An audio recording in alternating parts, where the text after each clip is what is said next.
Hello students, welcome to Raj Malhotra's IS. This is the 50 days prelims crash course and आज के lecture में हम environment से related जो भी रिपोर्ट्स एंड इंडेक्स हैं वो डिस्कस करेंगे. The first project is carbon disclosure project. तो जो कार्बन डिस्क्लोजर प्रोजेक्ट है ये एक सीडीपी इंडिया की एनुअल रिपोर्ट है एंड रिलीज की जाती है by the carbon disclosure project India. इस रिपोर्ट ने एग्जामिन किया है कि जो कंपनीज हैं उनकी कार्बन रिडक्शन एक्टिविटीज की, जो बड़ी कंपनीज हैं वो कार्बन को रिड्यूस करने के लिए क्या क्या एक्टिविटीज करती हैं उन्हें देखा जाता है. तो इंडिया इसके अंदर टॉप 5 कंट्रीज के अंदर अभी स्टैंड करता है when it comes to adopting the science based target initiative. कि साइंस पे बेस्ड कुछ टारगेट इनिशिएटिव जो हैं कंपनीज शुरू करती हैं अगर, तो उस तरीके से इंडिया 5वें नंबर पे आता है according to the carbon disclosure project. India 5वें नंबर पे है, यूएस पहले नंबर पे है, दूसरे नंबर पे जापान है एंड तीसरे नंबर पे यूके आता है. तो इससे पता लगता है कि इंडिया का जो प्राइवेट सेक्टर है वो भी एक्टिवली पार्टिसिपेट कर रहा है, कार्बन को रिड्यूस करने के लिए अलग अलग इनिशिएटिव शुरू कर रहा है. तो सीडीपी जो है ये एक ग्लोबल डिस्क्लोजर सिस्टम है. तो ये डाटा जो है खुद से कलेक्ट नहीं करता है, सेल्फ रिपोर्टेड जो एनवायरमेंटल डेटा है उसे ही कलेक्ट करता है और कोलेट करता है. उसके बेसिस पे फिर जो है ये रिपोर्ट तैयार की जाती है. नेक्स्ट हमारे पास है ग्लोबल क्लाइमेट रिस्क इंडेक्स 2020. तो जो ग्लोबल क्लाइमेट रिस्क इंडेक्स है इसे निकालता है एनवायरमेंटल थिंक टैंक है, बहुत ही पॉपुलर जर्मन वॉच है. उन्होंने अभी ग्लोबल क्लाइमेट रिस्क इंडेक्स निकाला है. इसमें ये इम्पोर्टेंट है कि एनुअली पब्लिश होता है और ये इंडेक्स एनालाइज करता है कि किस एक्सटेंट तक कंट्रीज जो हैं वेदर रिलेटेड लॉस इवेंट्स जो हैं उन्हें इम्पैक्ट करने वाले हैं. कि जैसे स्टॉर्म्स हैं, फ्लड्स हैं, हीट वेव्स हैं, तो उनका कितना इम्पैक्ट होने वाला है कंट्रीज पे. इंडिया इस इंडेक्स के अकॉर्डिंग दुनिया की 5th मोस्ट वल्नरेबल कंट्री है टू क्लाइमेट चेंज. तो ये बहुत इंपॉर्टेंट फैक्ट है, अगर क्लाइमेट चेंज होता है तो India one of the most vulnerable है, सबसे ज्यादा इम्पैक्ट जो है इंडिया पे पड़ने वाला है. वेदर रिलेटेड जो भी लॉसेस हैं उनका इम्पैक्ट इंडिया पे बहुत ज्यादा हाई होने वाला है. एंड ये जो जर्मन वॉच जो थिंक टैंक है ये बॉर्न एंड बर्लिन जर्मनी के अंदर बेस्ड है. ये एक एनवायरमेंटल ऑर्गेनाइजेशन है और ये इंडिपेंडेंट है. तो अगर आपको पूछा जाए कि क्या ये यूएन का पार्ट है, डब्ल्यूएमओ का पार्ट है, तो आप बोलेंगे नहीं, क्योंकि ये एक इंडिपेंडेंट ऑर्गेनाइजेशन है जो सस्टेनेबल ग्लोबल डेवलपमेंट के लिए काम करता है. तो अभी जो क्लाइमेट रिस्क इंडेक्स है उसके अकॉर्डिंगली जो अगर हम 1999 से लेके 2018 तक का अगर हम डेटा मेजर करते हैं तो फिर इंडिया जो है वो थोड़ा सा उसका जो रिस्क था कम था. लेकिन अगर हम लेटेस्ट चार्ट की तरफ जाते हैं कि अगर हम सिर्फ 2018 का रैंकिंग देखें और उसके बाद का, तो इंडिया जो है वो one of the most vulnerable country है. तो आप ये देखिए कि रैंकिंग है टॉप 10 में इंडिया आ रहा है यहाँ पे वल्नरेबिलिटी में. यहाँ पे देखिए जापान भी बहुत ज्यादा वल्नरेबल है एंड इसके अलावा श्रीलंका बहुत ज्यादा वल्नरेबल है, अमेरिका बहुत ज्यादा वल्नरेबल है. तो रेड एंड उसके बाद अलग अलग जो कलर्स हैं ये बताते हैं कि वल्नरेबिलिटी कैसे है, कम होती जाती है. तो India is highly vulnerable to any kind of climate change. Next हमारे पास है क्लाइमेट चेंज परफॉर्मेंस इंडेक्स. ये हमने पहले भी डिस्कस किया हुआ है in the MCQs which we do in the focus prelims. और मैं एक और बात बताना चाहती हूँ कि और भी इंडेक्स हैं, जैसे हमारे पास एयर क्वालिटी इंडेक्स रिपोर्ट आई थी, इंडियन फॉरेस्ट रिपोर्ट आई थी. वो जो है सर एनवायरमेंट की जो वीडियोज हैं 50 डेज प्रीलिम्स कैश कोर्स की, उसमें डिस्कस कुछ कर चुके हैं, कुछ करेंगे, तो there is no point in repeating that. तो एयर क्वालिटी इंडेक्स और जो हमारे पास इंडिया फॉरेस्ट रिपोर्ट है, एमिशन गैप रिपोर्ट है, वो सब आप एनवायरमेंट के 50 डेज प्रीलिम्स कैश कोर्स वाले वीडियोस में जाके देख सकते हैं. तो अभी बात करते हैं क्लाइमेट चेंज परफॉर्मेंस इंडेक्स. इसे निकालता है German environmental and development organisation German Watch, जिसका हमने पहले भी अभी एक इंडेक्स देखा है. And it is published in cooperation with the New Climate Institute and Climate Action Network International with the financial support from the Barthel Foundation. तो main है इसमें जर्मन वॉच, इसे ने डिजाइन और डेवलप किया है. बार्थल फाउंडेशन जो है वो इसे फाइनेंशियल सपोर्ट प्रोवाइड करता है. इसका ऑब्जेक्टिव है कि जो इंटरनेशनल क्लाइमेट पॉलिटिक्स है उसमें ट्रांसपेरेंसी को लेके आना। तो ये इसका मेन ऑब्जेक्टिव है। जो कंट्रीज का नेशनल परफॉर्मेंस है वो 14 इंडिकेटर्स पे जज किया जाता है 4 कैटेगरीज में। तो वो 4 कैटेगरीज आपको जरूर याद होनी चाहिए क्लाइमेट चेंज परफॉर्मेंस इंडेक्स की। पहली है क्लाइमेट पॉलिसी, फिर है ग्रीन हाउस गैस एमिशन जिसका सबसे ज्यादा वेटेज है, हाईएस्ट।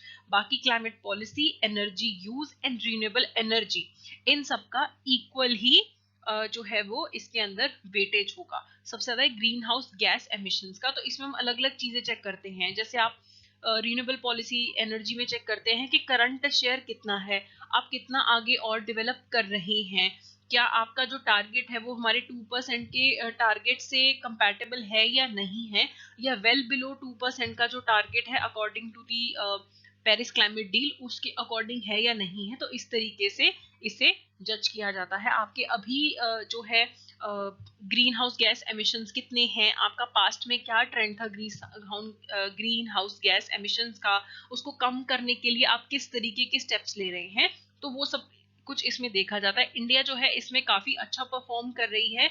इंडिया का जो रैंक है वो 9th है। एक और बहुत इंपॉर्टेंट बात है कि किसी भी कंट्री को फर्स्ट रैंक जो है वो नहीं दिया गया है, क्योंकि कोई भी कंट्री ऐसी नहीं है जिसने सारे ही पैरामीटर्स पे अच्छा परफॉर्म किया हो। ठीक है, नेक्स्ट है हमारे पास water quality report. Water quality report जो है ये हमारे ministry of consumer affairs, food and public distribution ने निकाला है एंड इस रिपोर्ट को। एंड इसमें स्टेट कैपिटल जो है और दिल्ली जो है उनका हमने जो वाटर क्वालिटी है वो चेक किया है। किसने चेक किया है? ब्यूरो ऑफ इंडियन स्टैंडर्ड्स ने। इस रिपोर्ट ने जो है जो पाइप्ड ड्रिंकिंग वाटर है उसकी क्वालिटी पे फोकस किया है। एंड जो मेन इसका फोकस होगा वो होगा states, smart cities and districts की रैंकिंग करना। मेन फोकस ये है, लेकिन अभी इन्होंने सिर्फ जो रिपोर्ट रिलीज की है वो सिर्फ स्टेट कैपिटल्स और दिल्ली का जो पाइप्ड ड्रिंकिंग वाटर है उसको एनालाइज किया है। सेफेस्ट ड्रिंकिंग वाटर जो है वो मुंबई का है and the worst drinking water is Delhi. अलग अलग पैरामीटर्स पे ड्रिंकिंग वाटर को जज किया जाता है एंड दिल्ली से जो सारे सैंपल्स हैं दे हैव फेल्ड। अब हम इतना पाइप्ड ड्रिंकिंग वाटर पे इतना एम्फेसाइज क्यों कर रहे हैं? क्योंकि जो हमारा जल जीवन मिशन है जो हम काफी बार डिस्कस कर चुके हैं, उसका एम है कि 2024 तक हमने सबको, सारे हाउस होल्ड्स को टैप वाटर प्रोवाइड करना है। तो अगर उसकी क्वालिटी ही नहीं अच्छी है तो फिर टैप वाटर प्रोवाइड करने का क्या फायदा है? तो आपको ये याद रखना है कि ब्यूरो ऑफ इंडियन स्टैंडर्ड्स जो है वो इसे एनालाइज करता है। रिलीज किया है ministry of consumer affairs, food and public distribution ने। एम ये है कि सारी states, smart cities and districts को हमें रैंक करना है। लेकिन करंटली जो फोकस है, जो इस बार रिपोर्ट निकाली गई है, इसमें स्टेट कैपिटल्स और दिल्ली का वाटर को एनालाइज किया गया है। सबसे बुरा पानी दिल्ली का है और सबसे सेफ पानी जो है मुंबई का है पीने के लिए। नेक्स्ट हमारे पास जो रिपोर्ट है, इंडेक्स है, काफी इंपॉर्टेंट है। ये है कॉम्पोजिट वाटर मैनेजमेंट इंडेक्स। तो जो कॉम्पोजिट वाटर मैनेजमेंट इंडेक्स है इसे रिलीज किया है नीति आयोग ने। अब इसमें जो स्टेट्स हैं उन्हें डिफरेंशिएट किया गया है ऑन द बेसिस ऑफ के नॉन हिमालयन स्टेट्स हैं, north eastern and Himalayan states हैं एंड यूटीज हैं। तो सबसे अच्छा परफॉर्मेंस जो रहा है कंपोजिट वाटर मैनेजमेंट इंडेक्स के अंदर वो गुजरात का रहा है। इस इंडेक्स में हम जो गवर्नमेंट है वो ये अवेयरनेस फैलाना चाहती है कि इंडिया में वाटर क्राइसिस की जो सिचुएशन है वो कितनी ज़्यादा सीरियस है एंड हमें वाटर को कितने अच्छे तरीके से मैनेज करने की ज़रूरत है और कितना अच्छा जो स्टेट्स परफॉर्म कर रही हैं वो देखा जाता है। तो सबसे अच्छा पहले कंपोजिट वाटर मैनेजमेंट इंडेक्स में भी गुजरात नंबर 1 पे था वाटर को मैनेज करने में, एंड इस बारी भी गुजरात जो है उसका अच्छा परफॉर्मेंस रहा है। ये कुछ थीम्स और वेट्स हैं जिनके अकॉर्डिंगली हम जो स्टेट्स हैं उनको जज करते हैं। 9 थीम्स हैं, 28 इंडिकेटर्स हैं कि आप ग्राउंड वाटर को कैसे यूटिलाइज कर रहे हैं, इरिगेशन के लिए पानी कितना आपका यूटिलाइज हो रहा है, रूरल ड्रिंकिंग वाटर का क्या स्टेटस है, आपकी पॉलिसीज कैसी हैं, वाटरशेड मैनेजमेंट आपका कैसा है। तो ये सब चीजें इसमें देखी जाती हैं। एक बहुत मेन हाईलाइट होती है चीज कि हमारा ग्राउंड वाटर पे रिलायंस बहुत ज्यादा है और हमारे जो वाटर टेबल्स हैं वो काफी नीचे जाते जा रहे हैं, और कैसे हमें जो रेन वाटर है उसको हार्वेस्ट करने की कितनी ज़्यादा ज़रूरत है। तो अवेयरनेस भी है और जो अच्छी प्रैक्टिसेस हैं उन्हें जो है बाकी जगह पे भी अडॉप्ट किया जाए for the water management. NITI Aayog इसे पब्लिश करता है, ये भी आपको याद रखना है। लास्ट जो हमारे पास है वो है special report on ocean and cryosphere in a changing climate. अब क्रायोस्फीयर का मतलब होता है, एक टर्म आप यूज करते हैं अर्थ के सर्विस पे जहां पे भी वाटर जो है सॉलिड फॉर्म में है उसे आप क्रायोस्फीयर के अंदर लेके आते हैं। यानी कि सी आइस है, स्नो कवर है, कहीं पे भी ग्लेशियर्स है, ग्राउंड भी अगर फ्रोजन है, तो जहां पे भी वाटर जो है वो फ्रोजन फॉर्म में है उसको आप क्रायोस्फीयर के अंडर लेके आते हैं। तो ये स्पेशल रिपोर्ट है on ocean and cryosphere in a changing climate, ये आईपीसीसी ने निकाला है। तो आईपीसीसी की असेसमेंट रिपोर्ट्स जो हैं वो पब्लिश करता है।